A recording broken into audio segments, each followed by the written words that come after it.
જય હિન્દ બધા મિત્રોને।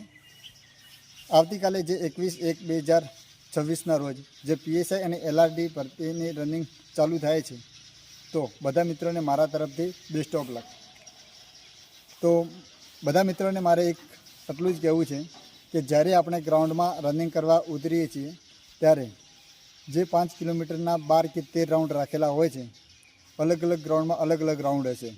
એટલા માટે જ્યારે બી આપણે રાઉન્ડ દોડવાનું ચાલુ કરીએ છીએ ત્યારે દોડતા દોડતા જ્યારે વચ્ચે આપણે ડિમોટિવેટ થઈએ છીએ કે હવે નથી દોડવું, આગલી ભરતીમાં દોડીશું, તો આપણે એવું નથી કરવાનું। આપણે બધા રાઉન્ડ પૂરા કરવાના જ છે।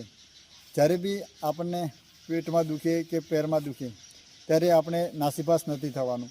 ત્યારે આપણા ઘરનું અને આપણા મમ્મી પપ્પાનું વિચારવાનું કે મારા મમ્મી પપ્પાને જો ફેલ થઈને ફોન કરીશ તો કેવું લાગશે, પણ જો તમે પાસ કરીને જ્યારે તમે મમ્મી પપ્પાને ફોન કરશો તો એની કંઈક ઈચ્છા અલગ હશે। તો બધા મિત્રોને મારે એ જ કહેવાનું છે કે આ વિડીયોને વધુમાં વધુ શેર કરો અને કોઈએ રનિંગ વચ્ચે નથી છોડવાની। જય હિન્દ।